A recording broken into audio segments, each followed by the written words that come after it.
नमस्कार प्रिय साथियों, आज मैं आपसे बात करना चाहता हूँ। पहले लक्ष्मी फिर गृह लक्ष्मी।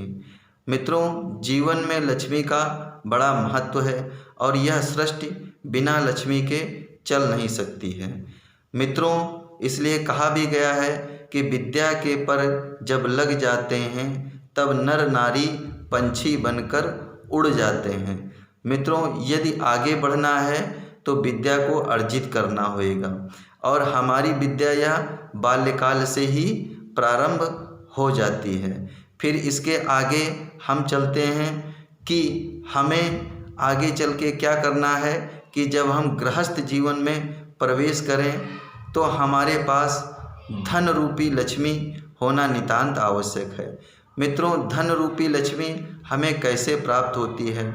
यह हमें प्राप्त होती है हुनर के द्वारा, जिसे कौशल भी कहते हैं, वर्तमान समय में स्किल कहते हैं। इसके द्वारा हमें लक्ष्मी प्राप्त होती है और इसके साथ साथ में हम व्यवसाय के द्वारा भी धन अर्जित करते हैं।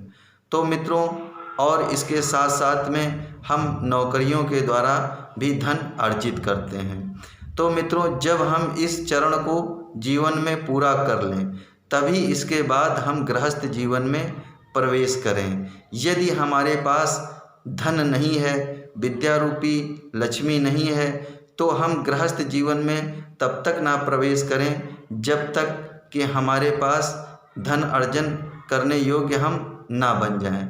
मित्रों, आप वर्तमान समय में देखा जा रहा है कि अधिकतर समाज में बहुत से लोग हैं बिना हुनर के या बिना धनार्जन के गृहस्थ जीवन में प्रवेश कर जाते हैं और फिर चूँकि गृहस्थ जीवन चलाने के लिए कुछ पारिवारिक खर्चे होते हैं, कुछ व्यक्तिगत खर्चे होते हैं, उनमें बड़ी कठिनाई आती है और परिवार के मध्य तनाव पैदा होता है और इसी के कारण नाना प्रकार की समस्याओं का जन्म होता है।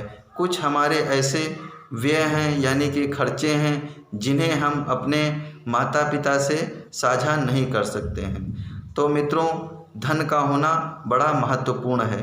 वर्तमान समय में हम लोग धनार्जन के लिए नौकरी करते हैं, स्वरोजगार करते हैं और मित्रों, मैं आपसे कहना चाहता हूँ कि अपने जीवन में हुनर ज़रूर लाइए, क्योंकि जिसके पास हुनर है उसी की कदर है और जहाँ पे हुनर होता है वहाँ पे धनार्जन अवश्य होता है। यह हुनर हमारा दो प्रकार का होता है, एक शारीरिक हुनर होता है, एक मानसिक हुनर होता है। और जो लोग किसी प्रकार के हुनर में दक्ष हैं वह लोग मित्रों धनार्जन अवश्य करते हैं और अपने परिवार को सुखी रखते हैं।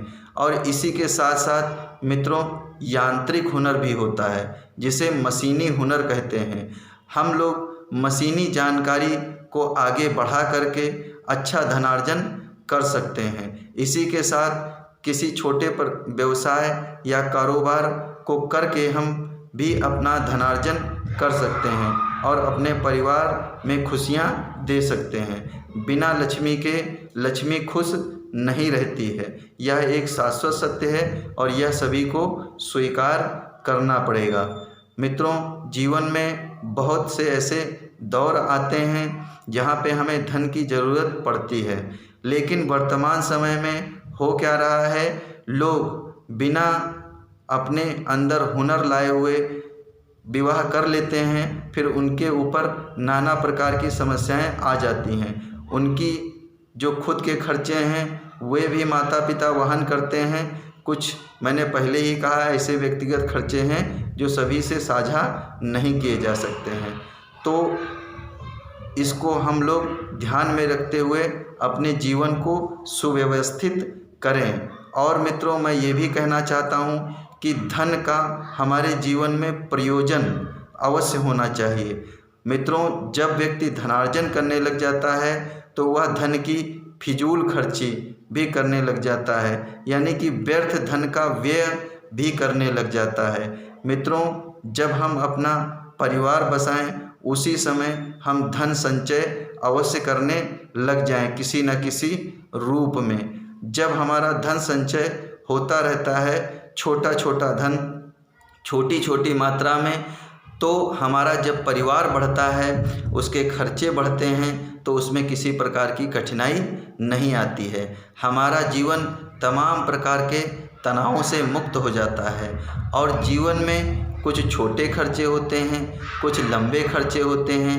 इसी के अनुसार हमें अपने जीवन का प्रयोजन बना लेना चाहिए और उसी के अनुसार हमें संचय करना चाहिए।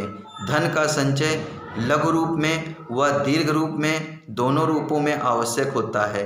लघु रूप में हमारी छोटी मोटी ज़रूरतें पूरी होती हैं और दीर्घ रूप में हमारी बड़ी ज़रूरतें, जैसे कि हम लोग शिक्षा पर खर्च करते हैं या अनेक प्रकार के अन्य जैसे कार्य होते हैं कि हमें मकान बनाना है, बच्चों का विवाह इत्यादि करना है, तो इसमें खर्च होता है। तो हमारा जो धन का प्रयोजन है वह पूरा जीवन का व्यापक होना चाहिए, जिससे कि हमारे जीवन में किसी प्रकार का कष्ट और कठिनाई ना हो और हमारा जीवन सुचारू रूप से चलता रहे और धन का हमारे सदुपयोग होता रहे, साथ में धनार्जन भी होता रहे और हमारा जीवन भी चलता रहे। मित्रों, आज के लिए मैं आपसे इतना ही कहना चाहता हूँ। धन्यवाद मित्रों।